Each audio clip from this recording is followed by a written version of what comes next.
자, 다 함께 성경의 말씀 봅니다. 요한복음 10장 1절부터 10절의 말씀을 가지고 오늘은 다른 내용으로 함께 여러분들과 보도록 하겠습니다. 요한복음 10장 1절부터 10절까지 말씀 중에서 10장 3절에 기록되어 있는 한 절의 말씀을 여러분들과 함께 봉독하도록 하겠습니다. 요한복음 10장 3절 봉독합니다. 문지기는 그를 위하여 문을 열고 양은 그의 음성을 듣다니 그가 자기의 양의 이름을 각각 불러 인도하여 내느니라. 아멘. 자, 오늘은 목자의 부르심이라는 요 말씀을 가지고 여러분들과 함께 은혜를 나누도록 하겠습니다. 자, 우리는 계속 이 요한복음 10장 1절부터 10절까지의 말씀을 가지고 여러분들과 여러 가지 방향으로 함께 말씀을 나누고 있는데, 제가 굳이 이렇게 계속 길게 여러분들에게 설교를 한 이유는 무엇이겠습니까? 여러분들의 믿음이 점검해 볼 필요도 있고, 왜 우리의 신앙에 있어서 이렇게 흔들림에 우리는 자꾸 한 곳에서 오랫동안 머물지 못하고 여러 곳을 방황하고 있는가라는 그와 같은 말씀을 우리가 보기 위해서입니다.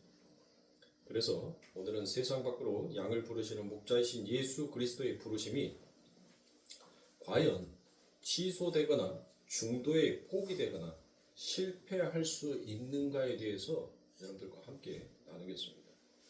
아마 몇 주에 결체하지만이 결론 부분에 도달할 것 같습니다. 여러분들은 어떻게 생각하십니까? 혹자들이 주장하는 것처럼 부르심을 받은 양들이 이 땅에서 자신들이 해야 할 바를 완수하지 못하면 그 부르심의 길에서 중도에 탈락될 수 있다라는 그들의 생각을 여러분들은 과연 어떻게 생각하고 계시냐는 것입니다. 쉬운 말로 은혜로 구원을 얻은 자들에게 또다시 율법의 멍에가 지어진다라는 그 주장이 과연 옳으냐라는 것입니다. 여러분들은 어떻게 생각하세요? 한번 여러분들 그 하나님의 부르심에 과연 중도에 포기되거나 취소되거나 때로는 실패할 수 있는가라는 이 질문에 대한 여러분들의 마음은 과연 어떻습니까? 우리가 신앙생활을 하면서 내가 이렇게 하면 자칫 잘못하면 나 천국에 못 들어갈 수도 있겠네? 라는 생각, 하나님이 나를 버릴 수도 있겠네? 하나님이 나한테 벌을 줄 수도 있겠네? 여러분들 그런 생각 하지 않으셨어요? 신앙생활 하시면서 여러분들 단 한 번 정도는 전부 다 그런 생각들을 가지셨을 겁니다. 왜요? 도대체 우리가 믿고 있는 그 하나님, 그리고 우리의 믿음이다라고 생각하는 그 믿음의 고백이 왜 그 정도밖에 안 되냐는 거예요. 우리에게 하나님께서 은혜를 주시는 것은 여러분들 그 은혜가 무엇인지를 오늘날 성도들은 그 은혜에 대해서 정확하게 정의를 내리고 있지 못하더라는 것입니다. 너무 인본주의와 신본주의에 입각하여서 그렇게 신앙생활을 해왔던 모든 사람들의 삶 가운데 신본주의가 아닌 인본주의 사상에서 신앙생활을 하다 보니까 자꾸 신앙의 흔들림이 생기더란 거예요. 은혜는 우리의 행위로 인하여서 여러분들 얻어지고 구할 수 있는 것이 결코 아닙니다. 그 은혜에 우리의 행위가 여러분들 보태진다라고 한다면 그 은혜는 온전한 은혜다라고 말할 수가 없지요. 은혜라는 것은 갚을 수 없는 것을 우리가 은혜다라고 얘기를 하는 겁니다. 그런데 우리가 신앙생활을 하면서 자꾸 흔들리는 이유는 이 은혜가 무엇인지를 정말 사람들이 깊게 생각하지 아니하기 때문이에요. 그 은혜라는 것을 정말 값어치 없게끔 여겨버리더라는 것입니다. 그래서 자기의 기분에 맞춰서 신앙생활을 하는 거예요. 교교에 내 마음에 안 들어. 그러니까 나는 떠날 거야. 교회가 한두 군데야? 많고 많은 교회 다니면 그만이지. 뭐로 가든 앞으로 가든 뒤집어서 가든 천국만 들어가면 끝이지. 자꾸 이런 생각들을 가지고 있으니까 신앙에 폭풍이 찾아오거나 고난이 찾아오거나 환란이 찾아오면 여러분들 흔들리는 거예요. 내가 지금 하고 있는 이 신앙생활이 맞을까? 내가 정말 믿고 있는 그 하나님이 나에게 복 주시는 하나님일까? 정말 그 하나님이 나를 사랑하고 나에게 복을 주신다라고 한다면 내 삶을 무엇인가 좀 이제는 업그레이드 해줄 만도 할 것 같은데 전혀 미동도 없는 그 하나님을 보면서 정말 우리가 믿고 있는 이 신앙생활이 온전한 신앙인가라는 그런 의심들을 하더란 거예요. 그러니까 수없이 많은 사람들이 여러분들 못합니까? 빠지지 않습니까? 어디에 빠져요? 거짓 선지자들에게 빠지는 거예요. 거짓 복음에 여러분들 오히려 쏠깃하는 겁니다. 그래서 성경에서는 여러분들 은혜를 갚을 수 없는 하나님의 선물이다라고 그와 같이 얘기를 하는 것입니다. 그러므로 은혜는 시작부터 끝까지 적용이 되는 것을 말합니다. 거기에는 그 어떤 것도 보태질 수도 없고 버틸 수도 없는 것을 우리는 은혜다라고 얘기하는 것입니다. 따라서 은혜에 믿음의 행위가 보태진다는 것은 조금이라도 보태진다는 것은 여러분들 보태져야 한다라는 그 생각을 하는 것 자체가 여러분들 뭐예요? 복음에 위배되는 일입니다. 그건 복음이 여러분들 아는 거예요. 그건 여러분들에게 무거운 짐이 될 뿐입니다. 그걸 은혜라고 말할 수 없습니다. 그러므로 은혜와 행위는 여러분들 섞일 수 없는 물과 기름과 같은 거예요. 내가 은혜 받았으니까 행위를 내놔야 된다? 은혜 받은 자의 행위는 여러분들 그렇게 나오지 않는다는 거예요. 그런데 오늘 우리 교회들은 여러분들 무슨 행위를 하고 있냐는 말이에요. 어떤 행위? 정말 그 은혜가 무엇인지를 깨닫고 알고 난 그 행위를 정말 우리가 하고 있냐는 것입니다. 은혜 받은 자의 진정한 행위는 여러분들 뭐겠어요? 뭐가 정말 여러분들 정말 그 은혜가 무엇인지를 아는 자의 행위가 여러분들 뭐겠냔 말이에요. 그거는 다른 게 아니에요. 정말 하나님의 은혜가 무엇인지를 아는 자는 그 하나님을 믿는다니까요. 그 십자가 앞에 손가락질하는 것이 아니라 그 십자가 앞에 무릎을 꿇는 거예요. 그리고 그 하나님을 사랑하는 거예요. 그게 은혜 받은 자의 행위인 것입니다. 하나님께서 보내신 그 하나님의 아들 독생자 예수 그리스도를 믿는 것이 진정한 하나님의 은혜가 무엇인지를 아는 자다라고 말할 수 있는 거예요. 근데 그 은혜가 무엇인지를 정확하게 정의 내리지 못하는 자들의 행위는 오히려 그릇된 행위로 나아가더란 것입니다. 그 은혜를 무시하는 행위를 하더란 거예요. 그래서 로마서 3장 27절부터 28절 말씀해 보니 그런즉 자랑할 데가 어디뇨 있을 수가 없느니라. 무슨 법으로냐 행위로냐 아니라 오직, 여러분들 여기 오직에다가 동글뱅이를 치세요. 동글뱅이. 오직에다가 믿음의 법으로니라. 그러므로 사람이 의롭다 하심을 얻은 것은 율법의 행위에 있지 않고 믿음으로 되는 줄 우리가 인정하노라. 여러분들 뭐라고 얘기합니까? 28절에 그러므로 사람의 의롭다 하심을 얻는 것은 뭐가 아니라는 거예요. 우리의 행위가 아니라는 거예요. 율법은 뭐예요? 율법은 지키자라잖아요. 안 지키면 저주받으니까 지키자, 행하자, 그렇잖아요. 응? 근데 성경은 우리에게 명확하게 얘기한단 말이에요. 너희가 은혜를 알면 그 율법의 행위에 있지 아니하고 뭐라는 거예요? 하나님이 주신 그 선물에 있다는 거예요. 그 선물, 믿음으로 되는 줄 우리가 인정하노라라고 얘기를 하셨습니까? 그러므로 우리는 오직 하나님의 은혜로 주어지는 믿음에 의해서 구원의 문으로 들어서게 되는 것이고 그 은혜에 의해서 구원의 원점 지점으로 인도되는 것이며 그 은혜에 의해 완성이 되어지는 것입니다. 거기에 어떤 모양의 인간의 행위도 전혀 개입할 수가 없습니다. 그래서 디모데는 다음과 같이 얘기합니다. 디모데후서 1장 9절 말씀에 하나님이 우리를 구원하사 거룩하신 부르심으로 부르심은 우리의 행위대로 하심이 아니요 오직 자기 뜻과 영원한 때 전부터 그리스도 예수 안에서 우리에게 주신 은혜대로 하심이라 라고 얘기합니다. 보세요. 성경은 계속 우리의 행위를 거부한다니까요. 너희의 행위로 의롭게 되는 것이 아니야. 너희의 행위로 구원에 이르는 것이 아니야. 너희의 행위로 그 은혜를 받을 수 있는 것이 아니야 라는 것을 성경은 우리들에게 계속 얘기해요. 근데 오늘날 이 교회들은 여러분들 뭘 강조하고 있냔 말이에요. 은혜를 얘기하면서 오히려 그 은혜의 행위를 보태야 된다고 얘기를 합니다. 성경은 은혜와 행위는 물과 기름과 같은 거라고 명확하게 구분지어서 이야기를 하고 있단 말이에요. 성경이 진짜 은혜 받은 자의 그 삶 가운데 드러나는 행위는 무엇이라는 거예요?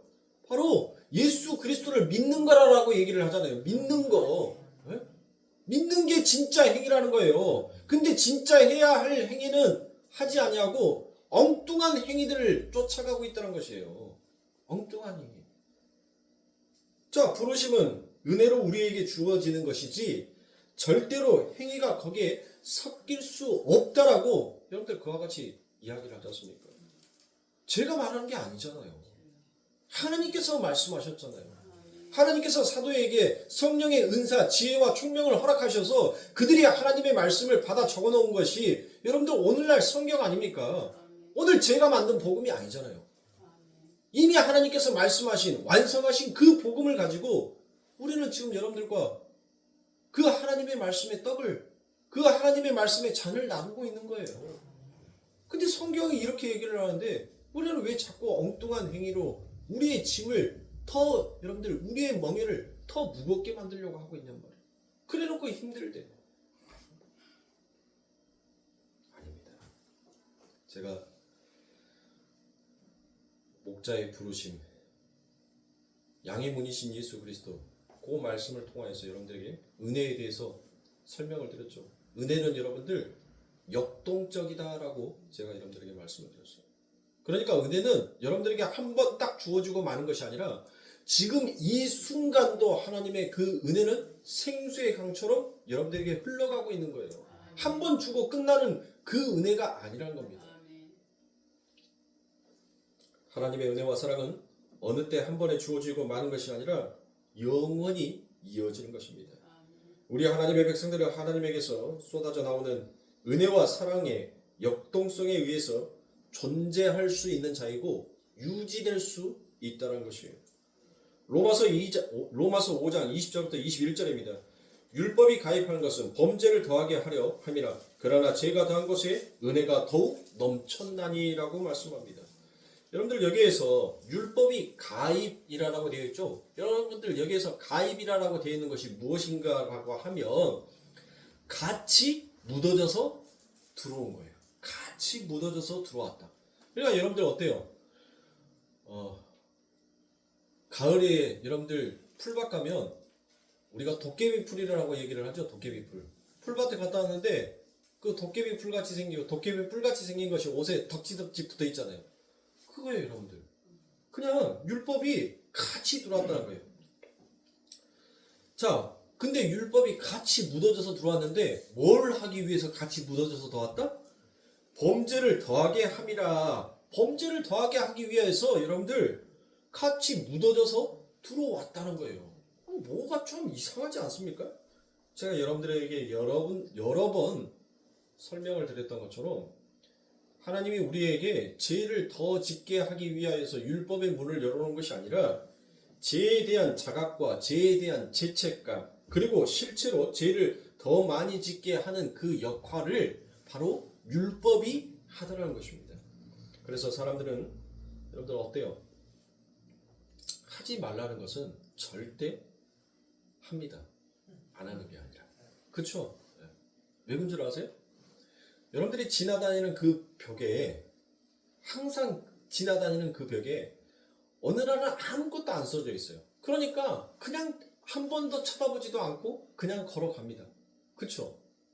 근데 어느 날 갑자기 거기 벽에 글씨가 큼지막하게 써져 있는 거예요. 이 벽을 절대로 보지 마세요 라고 써져 있어요.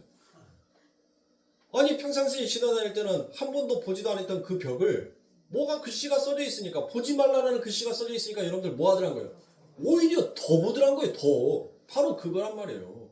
율법이 가입이 된 것은 여러분들 그 율법을 통해서 너희가 얼마나 너희 스스로 그 죄를 해결할 수 없는 자인지를 더욱더 치밀하게 깨닫게 만드는 그 역할을 하기 위해서 율법이 여러분들 우리들에게 들어왔다는 거예요. 들어왔다는 거. 그래서 그 율법이 여러분들 뭘 하는 거예요?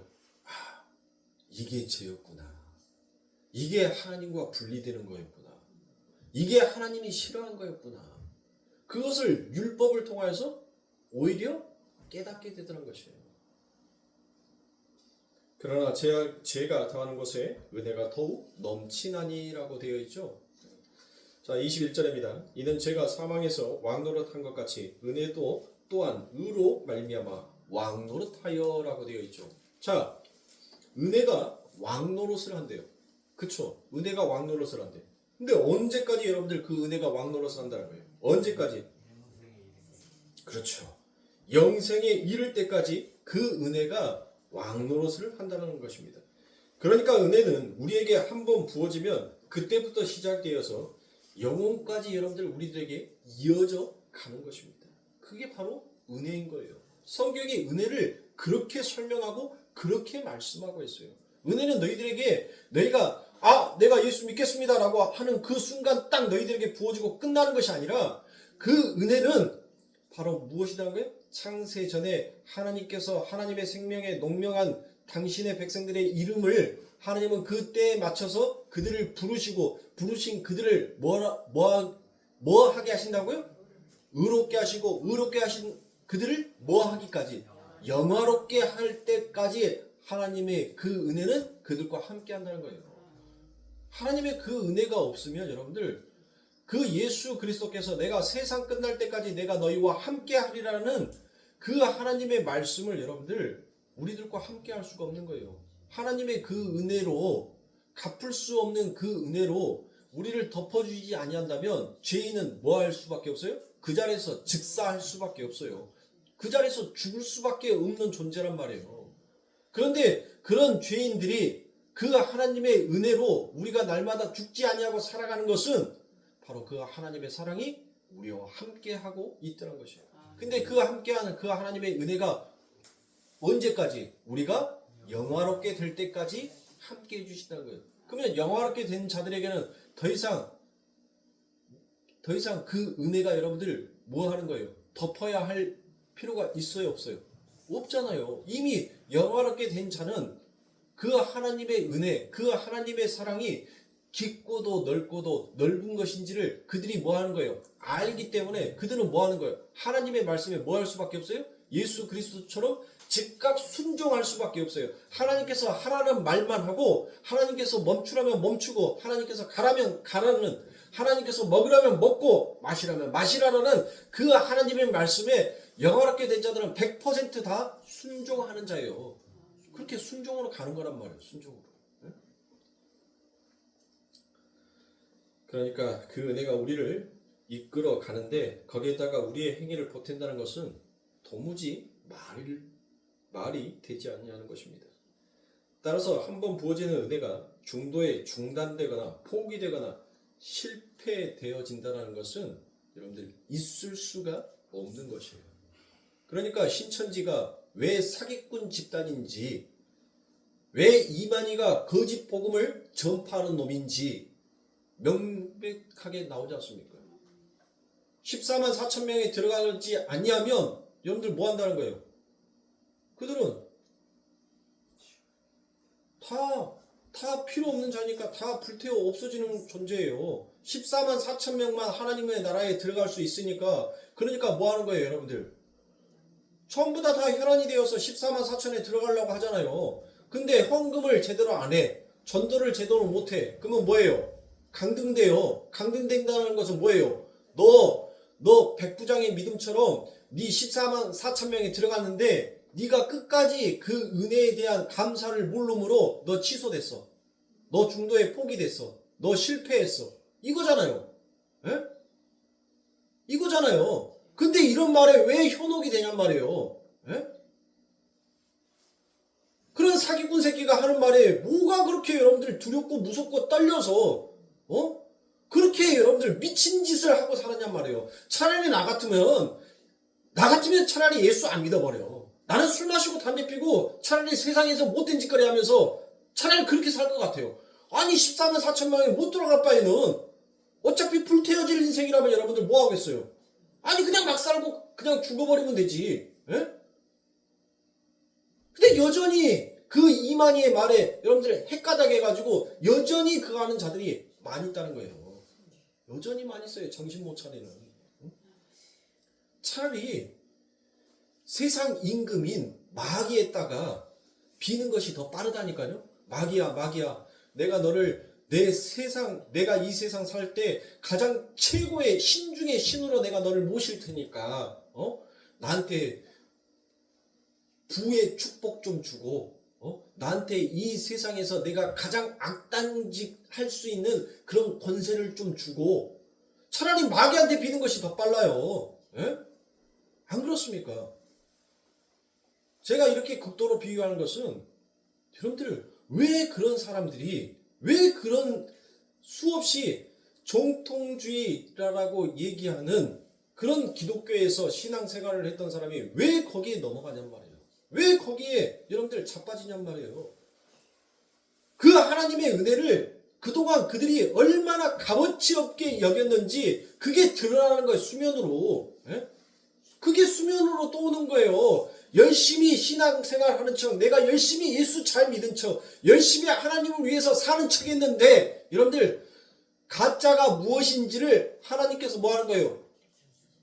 수면에 가라앉아 있는 것을 하나님께서 휙 저으니까 그게 쭉 떠오르는 거예요. 떠오르는 거. 그러니까 여러분들 신천지 이만희 송도가 몇 명이라고? 지난번에 보니까 10만 명 수료? 10만 명 수료라고 이렇게 되어 있더라고요. 그러니까, 예? 보세요. 하나님의 말씀이 여러분들 연실 드러나잖아요.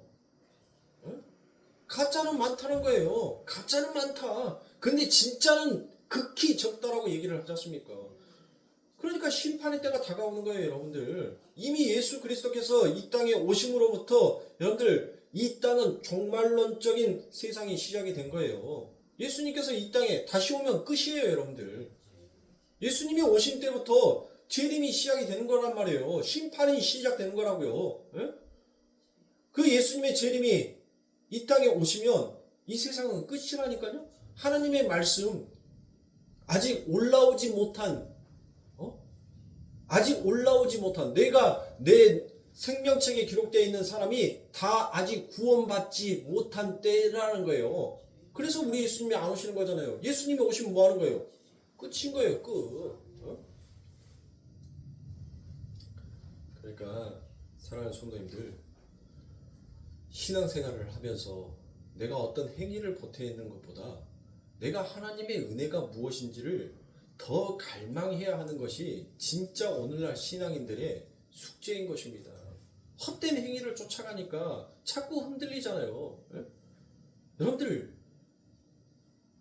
우리는 성경에서 더 극악무도한 자였어요. 예? 내가 예수 믿으니까 어느 날 갑자기 내가 깨끗한 사람인 줄 다들 착각하고 있는데 착각에서 벗어나시란 말이에요. 술 마시는 사람 보고 넌 술 마시니까 너는 천국 못 갈 거야. 담배 피는 사람 보고 넌 담배 펴서 천국 못 갈 거야. 여러분들 그런 것만 안 하면 우리는 천국 갈 수 있나요? 술 안 마시고 담배 안 피고 도둑질 안 하고 간음 안 하고 살인죄 안 짓고 그거 안 하면 여러분들 우리는 천국 갈 수 있는 거예요?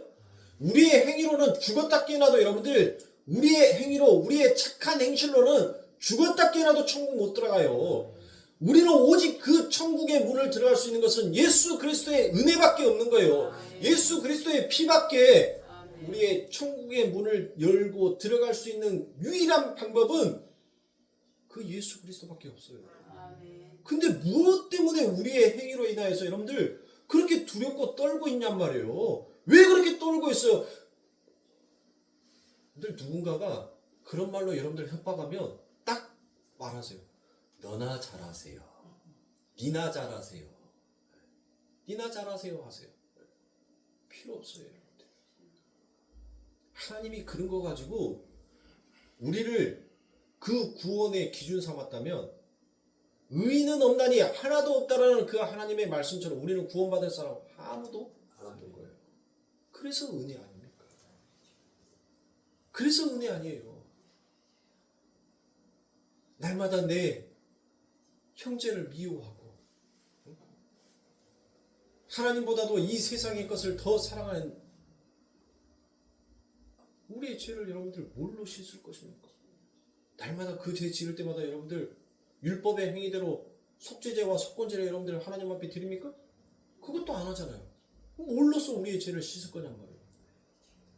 그러니 여러분들의 행위로 너무 두려워 떨지 마세요. 진짜 두려워 떨어야 할 것은 하나님의 말씀이지 내 행위에 있지 아니하는 겁니다. 우리는 하나님을 사랑의 하나님으로만 여러분들 그냥 그렇게 인식하고 있으니까 그게 문제인 거예요. 하나님은 무서운 하나님이시기도 해요. 우리가 정말 두렵고 떨어야 할 것은 우리의 행위에 있지 않냐고. 내가 술 좀 먹고 담배 좀 피고 살인죄 짓고, 살인죄는 뭐가 살인죄예요? 사람 죽여서만 살인죄가 아니라 했잖아요. 예수님은 뭐라 해요? 네 형제를 가리켜서 이 멍청한 놈아 나가라 미워하는 그 마음만을 가지고도 너희는 이미 형제를 살인한 자다라고 얘기를 하잖아요. 아니 요즘같이 더운 날씨에 기집애가 미니스커트 입고 날씬한 몸매로 휙 하고 지나가. 모시배들 훅 쳐다봤는데 예수님은 그걸 가지고 뭐라고 얘기해? 너 간음했다라고 얘기를 하잖아요. 네? 그러면 전부 다 우리는 뭐하고 살아야 돼요? 정말 우리의 행위대로 여러분들, 우리의 행위대로 여러분들 만약에 구원을 받는다면 전부 다 뭐 해야 돼요? 이 혓바닥 뽑아야죠. 눈은 다 인두로 지져서 여러분들 앞을 안 봐야 돼요. 귀로는 세상 소리를 아무것도 안 들어야 돼요. 네? 그래야 되지 않겠습니까? 적어도 그 정도는 해야지 여러분들 구원에 내가 조금 구원 받을 수 있는, 내가 천국 갈 수 있는 어떤 조금의 자격은 내가 갖춘 것 같은데 라는 요즘 여러분들 그 정도 말 정도는 할 수 있을 거 아닙니까? 근데 우리는 그렇게 다 못하잖아요. 그러니까 우리의 행위에 있지 않냐는 거예요. 사람들이 여러분들 무엇이라고 협박한다 하더라도 그 협박에 여러분들 두렵고 떨지 마세요. 그들의 말에 그냥 한 귀로 듣고 한 귀로 흐르세요. 거짓 선지자들은 여러분들 그런 거 가지고 협박한단 말이에요. 그런 거 가지고. 그런 거 갖고 여러분들 넘어뜨리려고 해요. 그러면 웃어버리죠, 여러분들. 웃어버리는 거예요. 제가 신천지 애들이고 여러분들 와가지고 혀를 내두고 가는 이유가 뭔지 아세요? 뭐 저딴 게 목사예요. 그래, 너희들한테는 목사 아니야. 너희들한테는 목사 아니야. 난 너희들을 내 울타리에 있는 하나님이 맡겨놓은 그 양을 지키기 위해서 옥동은 몽둥이가 아니라 총을 들고서라도 너희들 내 양 뺏어 먹으려고 양의 탈을 쓴 일이라는 것이 들통이 나면 나는 쏴 죽이는 것이 내 역할이야. 그래서 이 동네에도 여러분들 신천지 있어요. 신천지 아줌마들. 신천지 아줌마들 있다니까요. 모르시구나. 제가 그래요. 새벽에 한 번씩 볼 때마다 이만희 밥 해주러 가냐? 제가 그래요. 에? 그 사람이 자기 일상생활에서 출근을 하는지 뭘 하는지 모르겠는데 새벽기도 끝나고 난 다음에 집에 갈 때 한 번씩 눈에 띄면 제가 그런다니까요. 이만희 밥 해주러 가냐? 네 남편 밥이나 해줘라.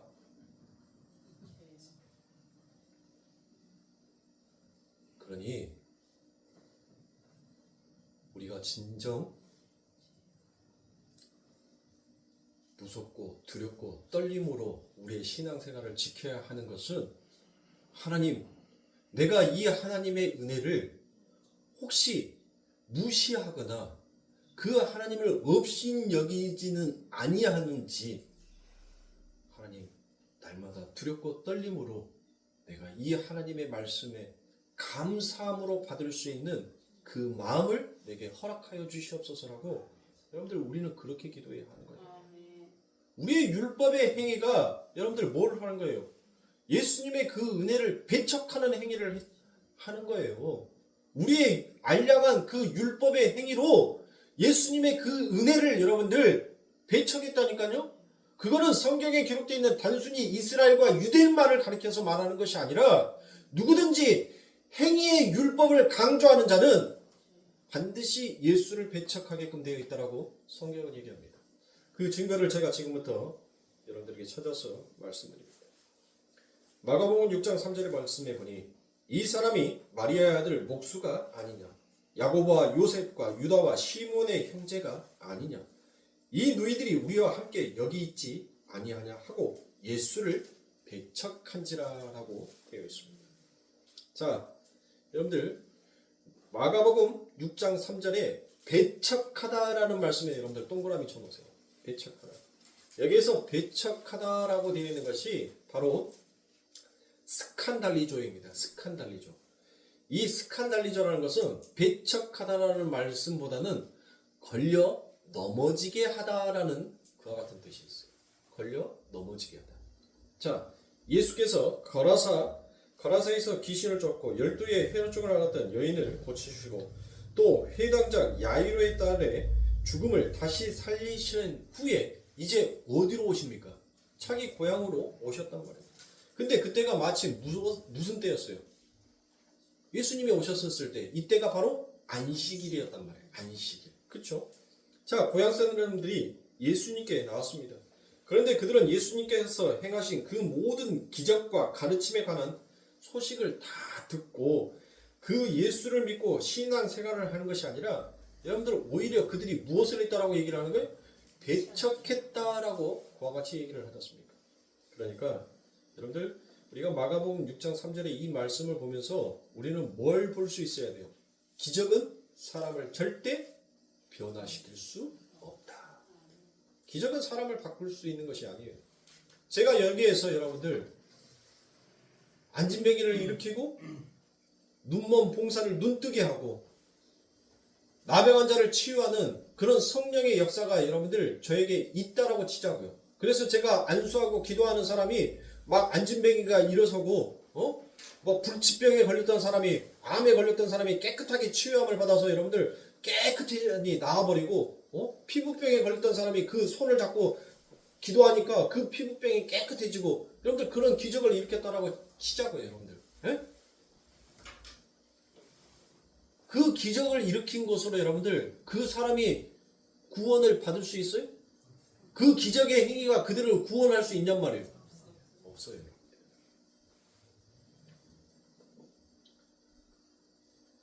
기적의 그 자체에 능력이 있는 것이지 그 기적을 가지고 어떤 사람에게 구원을 절대 가져다 줄 수 없는 것이 바로 기적인 것입니다.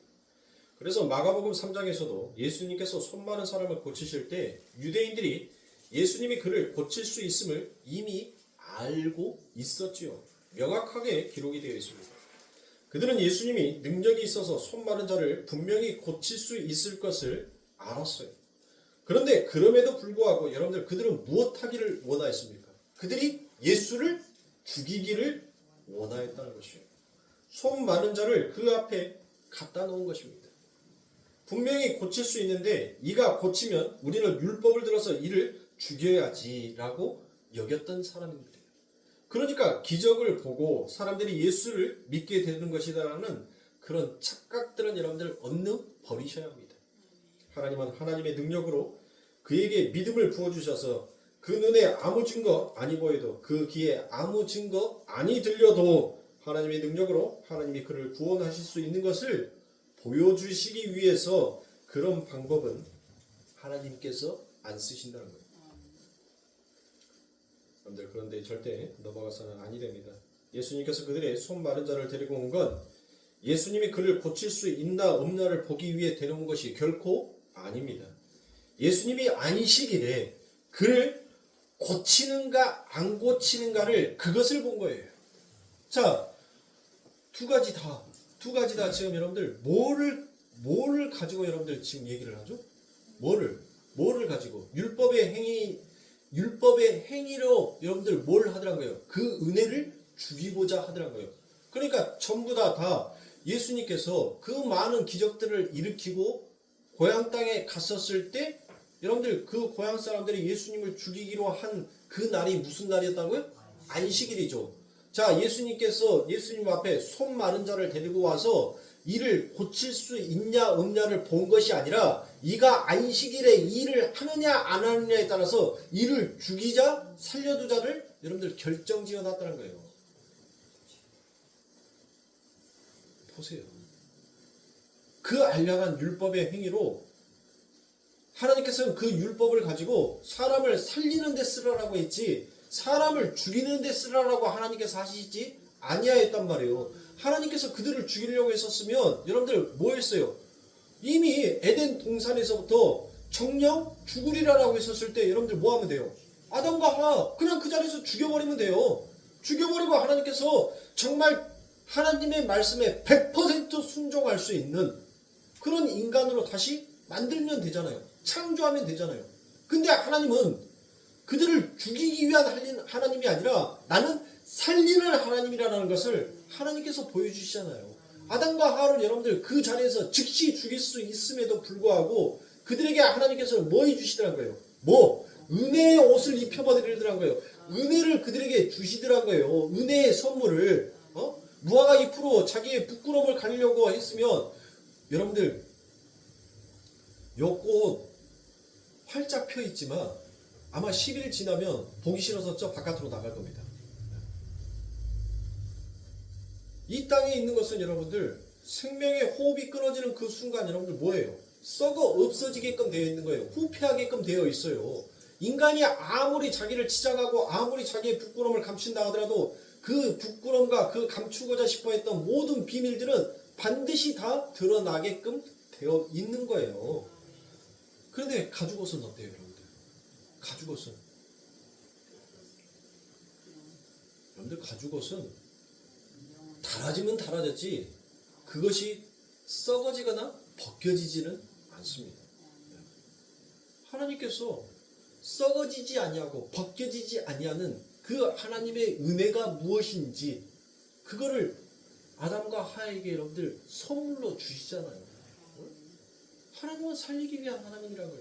그런데 우리 인간의 그래 착하게 살자 윤리와 도덕을 잘 지키면서 바르게 살자라고 했던 그 착함과 바름이 결국 뭘 하더라고요? 남을 죽이기 위한 데에다 여러분들 쓰고 있잖아요. 여러분들 정치를 뭐예요? 정치 왜 하는 거예요? 정치. 아니 다 같이 잘 먹고 잘 살아보자. 그거 하기 위해서 잘못되고 못 먹고 못 살게 만드는 그 정치 그거 없애버리고 잘 먹고 잘 살게 하는 정치가 무엇인지를 그거 만들자라고 여러분들 머리 모아서 국회의사당에다 보내놓은 거 아닙니까? 그러면 그들이 뭘 해야 돼요? 잘 먹고 잘 살자라는 그 법을 만들어서 모든 사람들이 불공정하게 여러분들 그렇게 가난하고 그 다음에 그 법 밑에 법 그림자의 밑에 들어가서 힘들게 그렇게 살아가지 아니하게끔 하기 위해서 그 정치하는 사람들이 올바른 법, 바른 법, 아름다운 법, 그 법을 만들어서 시행하고 그 시행된 법으로 국민이 지킴으로 인해서 나라가 부강하고 국민이 잘 사는 나라를 만들자라고 하는 것이 그게 정치의 이념이잖아요. 근데 뭐 하고 있어요 지금 정치? 서로 지 밥그릇 싸움하고 있잖아요. 오메 한 수저 더 먹어버려야 너 죽어. 지금 그런 정치하고 있잖아요. 왜 네가 밥그릇 나 밥그릇 하나 국그릇 하나요. 너는 왜 근데 밥그릇 2개 국그릇 하나요. 그럼 나도 똑같이 밥그릇 하나 더 줘. 요거 싸움하고 있잖아요. 요거. 에? 그러니 여러분들 뭐 하는 거예요? 서로가 살리는 법을 위해서 머리를 싸동이고 일하는 것이 아니라 서로 죽이기 위해서 여러분들 국회의사당에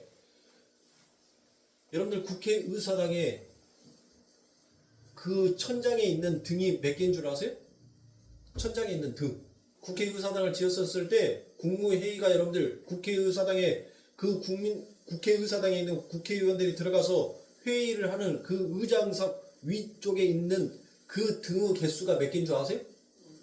365개.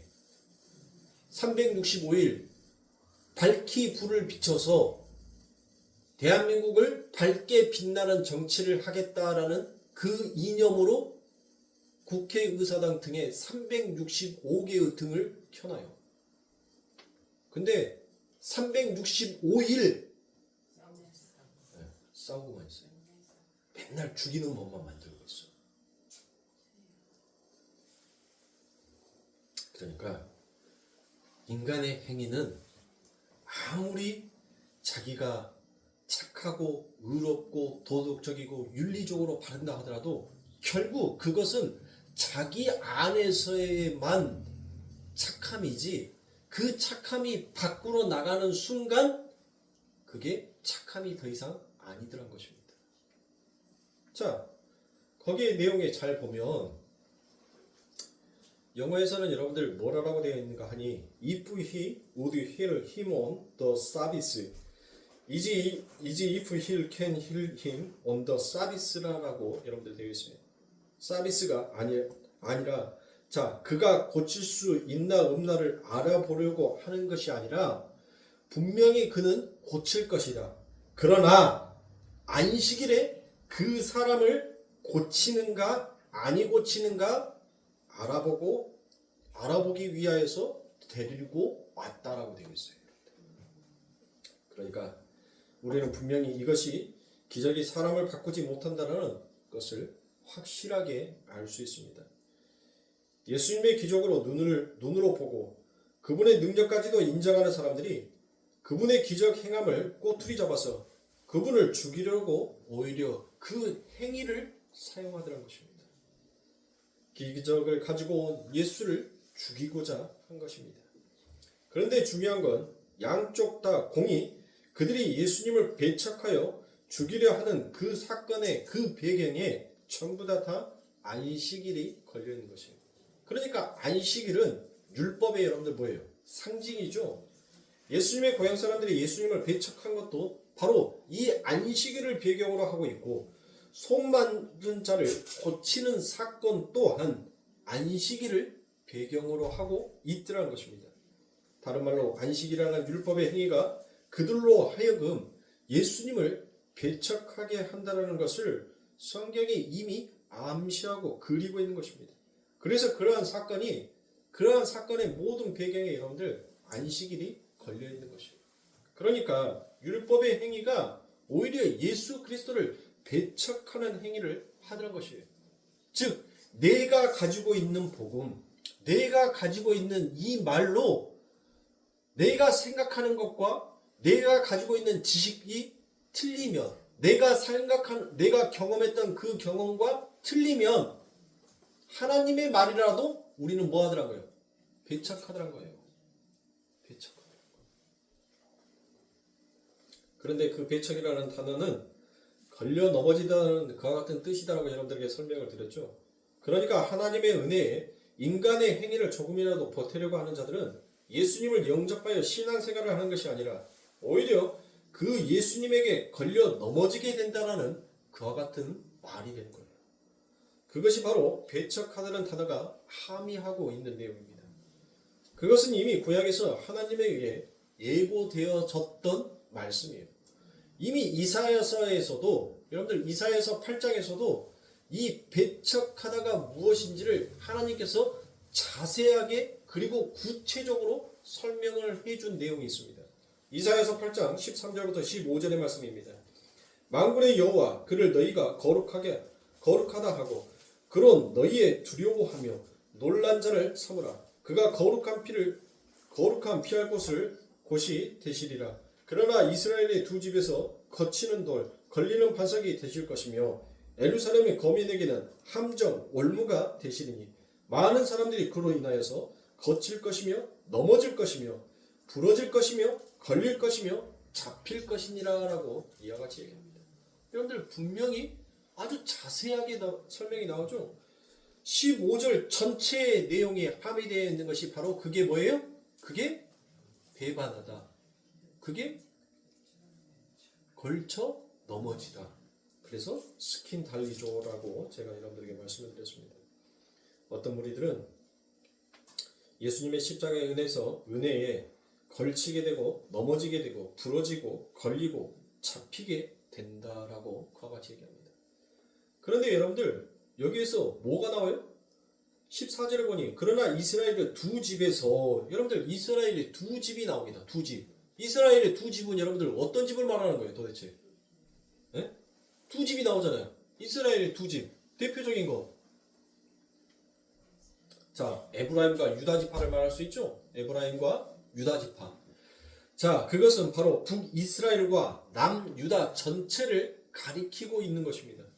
북이스라엘의 대표가 여러분들 어떤 지파예요? 방금 말해주니까 에브라임 지파라고. 유다는? 남유다는? 그래요, 유다예요, 유다. 그러니까 율법의 진리를 알지 못하고 인간의 행위를 의지하여 율법을 지켜 구원에 도달하려고 하는 하나님의 은혜의 완충성에 흠집을 내는 이스라엘 백성 전체는 오히려 하나님이신 예수 그리스도에 의해서 걸려 넘어진 자들이라는 것입니다.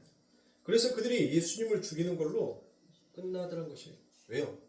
걸려 넘어졌습니까? 예수라는 돌에 걸려 넘어져서 구원을 받기는커녕 오히려 그 예수, 자기를 걸려 넘어지게 한 그 예수를 죽여버리는 율법의 행위를 드러내더란 것입니다. 절대 예수님을 믿을 수 없다라는 것이 바로 율법의 행위를 강요하는 자들의 여러분들 말입니다. 그래서 로마서 8장 30절부터 33절에 그런즉 우리가 무슨 말을 하리요? 의를 쫓지 아니한 이방인들이 의를 얻었으니 곧 믿음에서 난 의요. 의의 법을 쫓아간 이스라엘은 법에 이르지 못하였으니 어찌 그러하리요? 이는 저희가 믿음에 의지하지 않고 행위에 의지함이라. 부딪히는 돌에 부딪혔느니. 그쵸? 여러분들 어디에 부딪혔다는 거예요? 부딪히는 돌. 부딪히는 돌이 뭐예요? 그렇죠? 율법에 여러분들 그들이 부딪혔잖아요. 율법에. 에? 율법에 부딪혔는데 그 율법에 부딪히는 돌. 그게 뭐예요? 예수 그리스도. 예수 그리스도. 그래서 33절에 기록된 바 보라 내가 부딪히는 돌과 거치는 반석을 시온에 두노니 저를 믿는 자는 부끄러움을 당치 아니하리라 함과 같으니라 라고 이야기합니다. 그 예수를 가리켜서 부딪히는 돌이며 거치는 반석이다 라고 그와 같이 얘기를 하죠. 그런데 하나님이 그렇게 그러한 돌을 어디에 뒀다는 거예요? 시온에 두셨다라고 얘기합니다. 그래서 다른 이들은 전부 거기에 부딪히고 거쳐서 넘어지고 심지어 자기들은 그렇게 만든 그 돌을 때려 죽이는데 그 거치는 돌, 부딪히는 돌을 믿는 이들이 나타나는데 그들이 바로 부끄러움을 당치 아니하게 된 자들이다라고 얘기합니다. 그러니까 잘 보세요. 여기서도 거치는 돌로 표현된 예수님에게 쓰인 단어가 바로 스킨달리조입니다. 온전한 은혜의 믿음이 아닌 행위를 의지하는 이들이 예수님이라는 거치는 돌에 부딪혀서 쓰러지게 된다라는 그와 같은 뜻을 함의하고 있는 것입니다. 그러니까 예수님은 어떤 사람들에게 믿음의 반석이 되지만 어떤 사람들에게는 무엇이 된다는 거예요? 거치는 돌이 되더란 거예요. 이렇게 예수님은 하나님의 은혜만을 의지하는 자들에게 믿음의 반석이 되시고 인간의 행위를 의지하는 이들에게는 거치는 돌이 되시는 분이다라는 것을 성경은 말씀하고 있습니다.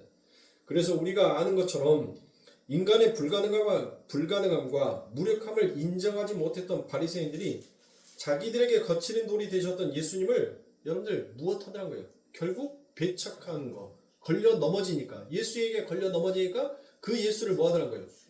죽인 겁니다. 죽인 거. 예수님을 미워하고 예수님을 배척하다가 예수님을 아예 인정하지 아니한다는 뜻이 아니라 예수님을 인정하는데 거기에다가 어떤 행위를 보태라고 하는 것이 바로 배척인 것이에요. 여러분들 하나님의 은혜, 하나님 앞에 감사합니다. 감사합니다. 하나님 고맙습니다. 하나님의 은혜 하면서 눈물 콧물 다 흘리면서 하나님께서 이 정도 우리들에게 은혜 주셨으니까 나도 이 정도쯤은 해야지라고 생각하는 그 자체가 뭐라는 거예요? 그게 예수님을 배척하는 행위라는 거예요. 그러니까 예수 그리스도의 은혜가 무엇인지를 진정으로 아는 자는 여러분들 그 삶 가운데에서 예수가 행한 그 행위가 뭐 하겠어요? 자연스럽게 나오게 되는 거예요. 그래서 여러분들에게 그 행위, 그 모습, 그게 안 나오니까 우리에게는 여러분들 뭐가 닥치는 거예요? 고난이 닥치는 거예요. 환난이 있는 거예요. 근데 그 고난과 환난이 여러분들 무엇인 거예요? 고난과 환난이 이 율법의 행위에 있는 자들은 그것을 저주다라고 얘기를 해요. 여러분들 교회 다니는데 뭔 일이 좀 안 풀려. 잘 안 돼. 집안에 우환만 가득해. 남편이 느닷없이 교통사고 당해. 근데 그것뿐만에 그치는 것이 아니라 잘 다니던 직장을 아들이 때려치고 나와. 결혼 생활에서 잘 살고 있는 것 같았는데 둘째 아들은 이혼을 해. 그러면 여러분들 대부분 어떤 생각을 합니까? 내가 하나님 앞에 벌 받았는 것 같다. 내가 뭔가 신앙생활을 똑바로 못해서 내가 그런가 보다. 여러분들 그렇게 생각을 한단 말이에요. 그게 바로 예수를 배척하는 행위예요. 예?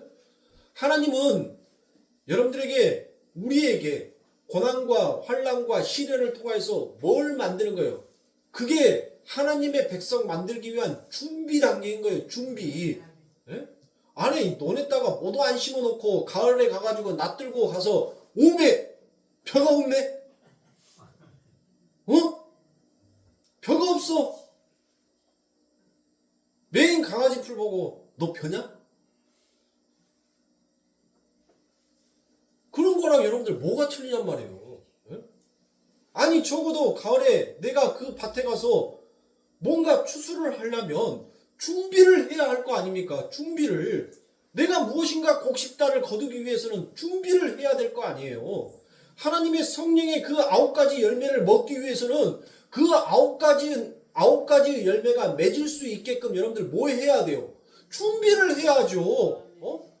백날 첫날 하늘 따 대고 하나님 나 사과 먹고 싶어요. 사과 먹고 싶어요. 해봤자 여러분들 사과가 하늘에서 떨어져요? 하늘에서 떨어지는 사과 맞으면 죽어요. 그 자리에서. 에?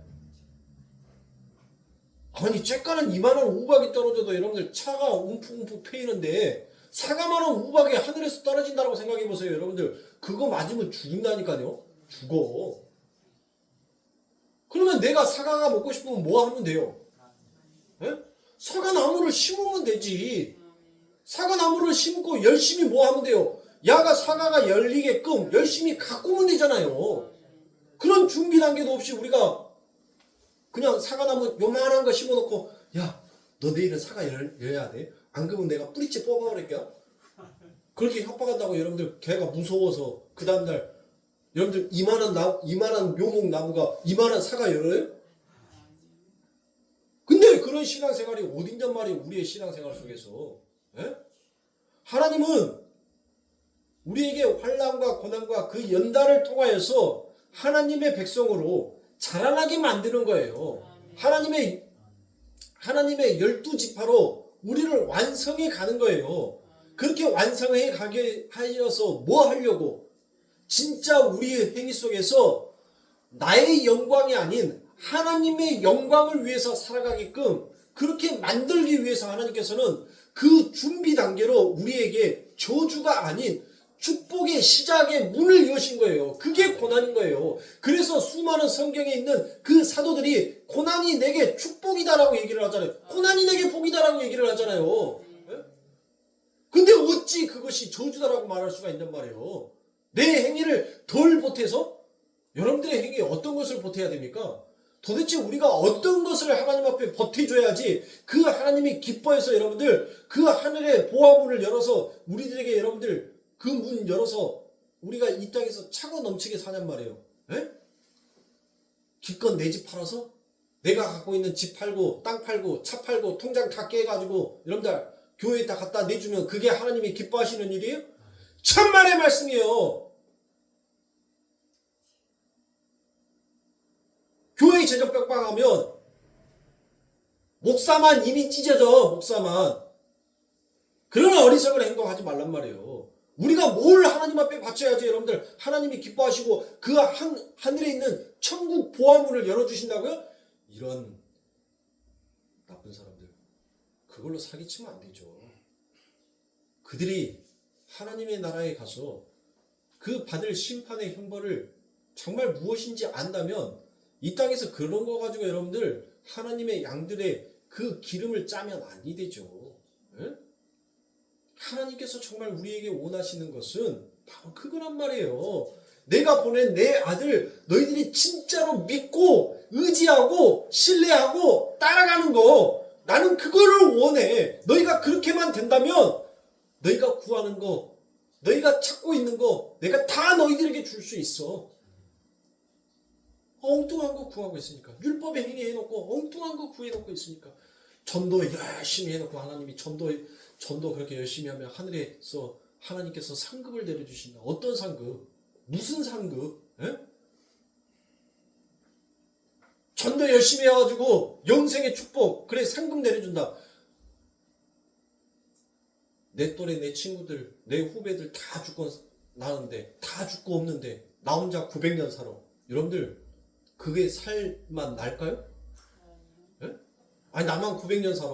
내 위에 형님도 누님도 내 친구도 내 후배도 다 죽고, 내 새끼들도 죽고, 새끼의 새끼들도 죽고, 그 새끼의 새끼들까지도 죽고 난 다음에 그러고 난 다음에 그렇게 나 혼자 살아. 900년을 살아. 그게 복이에요? 뭐가 복이냐고요? 뭐가? 왜 그렇게 이 대한민국 기독교는 그 복에 환장병 걸려가지고 그렇게 복복복복복 여러분들 보고 새끼입니까? 우리는 이미 복받은 자예요. 그거를 왜 인정 못하고 사느냔 말이에요. 이 대한민국 기독교의 교인들은 왜 교회는 그것을 인정 못해요?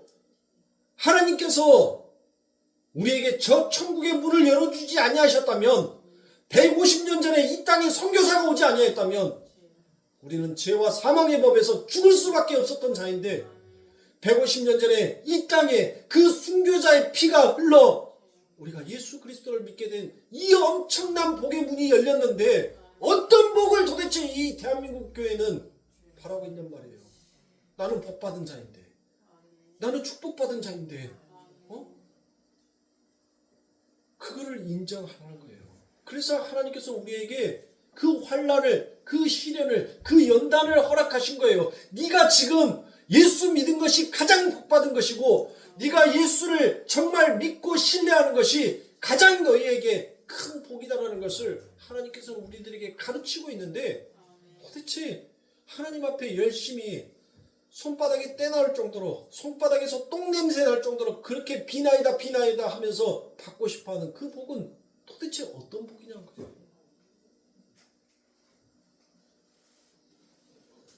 그런데 마가복음 6장에 넘어가니 예수님께서 다른 말씀을 하세요. 마가복음 6장 4절부터 6절의 말씀입니다. 예수께서 저희에게 이르시되, 선지자가 자기 고향과 자기 친척과 자기 집 외에는 존경을 받지 않음이 없느니라 하시며, 거기서는 아무 권능도 행할 수 없어 다만 소수의 병인에게 안수하여 고치실 뿐이었고, 저희의 믿지 않음을 이상히 여기셨더라. 이에 모든 촌에 두루 다니시며 가르치시더라라고 말씀합니다. 자, 여기에서 조금 제가 이상하다라는 말씀을 여러분들에게 드렸죠. 그 이상하다라는 말씀이 무엇인가 하니, 6절에 보니까 저희의 믿지 않음을 이상히 여기셨더라라고 지금 현재 우리 한글 개역 성경은 그렇게 번역을 해놨어요. 그런데 여기에 등장하는 헬라어는 바로 다우마조입니다. 다우마조라는 것은 바로 칭찬하다, 인정하다라는 것 같은 뜻이에요. 이 다우마조에 대해서는 여러분들에게 언젠가 한번 제가 설명을 해드린 바가 있어요. 그러니까 여러분들이 잘 노트에다가 여러분들의 성경책에다 기록해 놓은 사람은 반복되어져서 나오는 단어가 무엇인지를 여러분들 알게 될 겁니다. 그러니까 여러분들 뭔 말이에요? 아빠 이거 아닌데? 내가 기적을 일으키고 능력을 일으키고 권능과 권세를 피면 쟤들이 나를 믿어줄 줄 알았는데, 아빠 이거 조금 이상한데? 예수님이 그랬겠어요? 아니 쟤들이 나를 믿어줄지 안 믿어줄지 여러분들 예수님도 몰라서 그들 앞에 기적과 능력을, 권세를 폈는데, 그렇게 피면 저들이 믿을 줄 알았는데 오히려 저들이 뭐 하는 거예요? 회창을 하네? 안 믿어요. 이게 아닌데? 그래서 예수님께서 지금 이상하게 여기셔라고 여러분들 그와 같이 되어 있는 거예요? 아니란 거예요, 여러분들. 예수님께서 칭찬하시라는 거예요. 칭찬. 아니 안 믿는 것이 칭찬받을 일입니까? 예수님께서 인정을 하시는 거예요. 아니 안 믿는 것이 여러분들 인정하는 거예요. 여러분들 안 믿는 것이 여러분들 그래 왜 이런 다우마조라는 여러분들 이 말을 썼을까요? 맞다는 거예요. 아직 율법의 행위에 눈이 멀어버린 죄와 사망의 법에 갇혀있는 너희들은 이 말을 알아듣지 못하는 것이 당연하다는 거예요. 당연하다는 거. 당연하다는 거예요. 그래, 너희가 이 말을 알면 안 돼. 너희는 이 말을 알면 안 돼. 너희는 이 말을 이해할 수 없어. 이렇게 말씀하는 거예요. 누구의 말? 여러분들 머릿속에서 쑥 하고 스쳐 지나가죠. 누구? 이사야한테 하나님이 뭐라고 말을 합니까?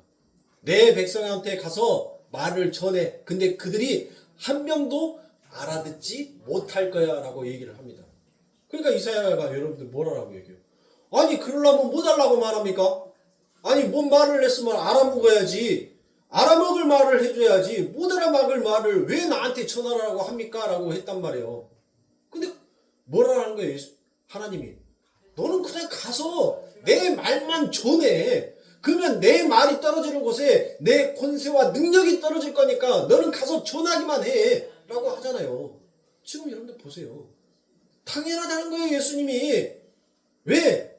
아직 그 안에 담겨져 있는, 율법 안에 담겨져 있는 진짜 은혜라는 이 진주를, 이 보화를 아직 하나님이 들춰내지를 않았으니까 너희들은 이 은혜가 임하지 아니하면, 하나님이 주시는 이 선물을 너희가 받지 아니하면 너희는 죽었다 깨나도 너희는 알지 못하는 거야. 그래 맞아 그래 너희들은 역시 그래 하고 예수님께서 인정하셨다는 거예요. 여기에서 괜히 문장을 너희의 믿지 아니함을 인정하셨다라고 해놨으면 여러분들 성경을 읽는 독자가 조금 더 이해하기 쉬웠을 건데, 요상하게 여러분들 문장을 써놓는 바람에, 그렇죠? 좀 아이러니컬하게 여러분들 해석을 하게끔 만들어 놓는단 말이에요. 그러니까 성경이 무엇인지 모르는 사람은 읽고 난 다음에 저희의 믿지 아니함을 이상히 여기셨더라. 뭐야? 예수가 분명히 교회에서는 신이다라고 했는데 신이 자기를 믿어줄지 안 믿어줄지 이것도 파악 못해서 그 말을 이상히 여겼다라는 말을 여기다 굳이 써나? 이게 신 맞아? 여러분들 이렇게 처음 신앙생활을 가진 사람이 성경을 읽으면 자칫 오해할 수 있는 말을 여러분들 기록할 필요가 굳이 있겠냐고요. 그렇죠?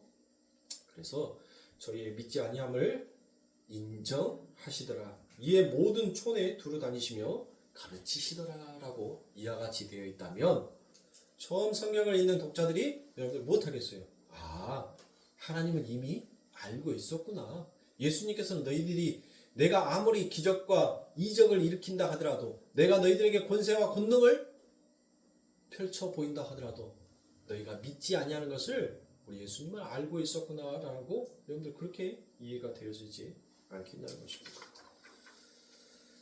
해야 할 것은 많은데 시간은 자꾸 가고, 그래서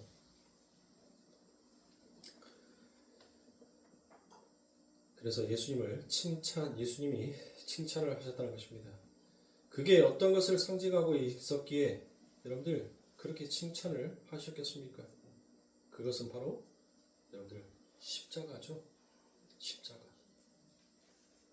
예수님께서 인정하셨다는 것은 뭐예요? 그래, 내가 죽어야지만이, 너희에게 보혜사 성령이 와야지만이 너희가 이 하나님의 말씀을 인정할 수 있겠지. 그러니까 결국 예수님은 뭐를 상징으로 나타내서 말씀하신 거예요? 십자가인 거예요. 내가 십자가에서 죽어야지만이, 그래야지 너희들이 하나님의 그 놀라운 은혜의 비밀을 알게 되겠지 라고 예수님께서 그 부분을 인정하신 것입니다. 더 해야 하는데 시간이 많이 갔어요. 시간이 좀 많이 갔습니다. 그래서 오늘은 여기까지만 하고 다음 시간에 다우마족에 대해서 조금 더 부연 설명을 하고 여러분들 계속 본문으로 쭉 이어서 가도록 하겠습니다. 그러니까 우리 성도님들이 오늘 들었던 설교의 말씀을 제가 잘 정리해서 내일 올리면 여러분들이 유튜브에 들어가서 반드시 들으시고 머릿속에서 잘 정리하시고, 또 한 주간 여러분들이 세상 밖에 있을 때 이 마귀는 우는 사자와 같이 우리를 협박하고 겁박하면서 우리를 걸려 넘어지게 할 거예요. 그런데 거기에 걸려 넘어지지 마세요. 설사 또 넘어졌다 하더라도 여러분들 뭐예요? 넘어지면 여러분들 안 일었을 거예요? 툴툴 털고 여러분들 일었을 거 아닙니까? 에이! 한눈 안 팔아야지. 바보같이 한눈 팔아갖고 맨날 지나던 길인데 여기에 이것이 있는지 인잡았네. 에이! 하고 툴툴 털고 또 일어서면 되는 거예요. 우리 하나님께서 여러분들 그 자리에 그대로 앉게끔 안 놔두세요. 땅속에서 가시 회초리로 여러분들의 엉덩이를 때려서라도 그 자리에서 안 일어서고는 못 베게끔 우리 예수님께서, 우리 하나님께서 여러분들의 엉덩이를 가만히 두지를 않을 겁니다. 그러니까 한 주간 동안 설사 내가 마귀와 싸움으로부터 내가 실패하고 넘어졌다 하더라도 일어서시면 돼요. 주여! 부르고 일어서시면 우리 하나님께서 또 넉넉히 이길 힘도 여러분들에게 허락하여 주십니다.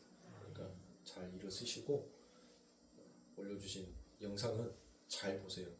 요즘 부쩍 올린 동영상들이, 교회에서 올린 설교들이 조회수가 막 어느 때는 조회수가 막 15번, 12번 막 이렇게 돼 있는데 요즘은 또 올릴 만한 재미가 있어요. 막 30번대로 이렇게 막 34번, 뭐 42번 이렇게 조회수가 되어 있으니까 올리는데 좀 재미가 있더라고요. 그러니까 잘 보세요. 여러분들에게 피가 되고 살이 되는 말씀이니까 제가 잘못되고 다른 말씀 여러분들에게 전달한다면 굳이 이렇게까지 할 필요도 없어요. 그냥 간단하게 말하고 내려오면 되는데 그렇게 아니 되는 거니까 잘 말씀을 들으시고 잘 여러분들의 살로 피로 여러분들이 채우셔야 돼요. 그래야지만이 여러분들의 신앙생활에서 여러분들이 잘 승리하고 이겨낼 수 있는 것입니다. 기도하겠습니다.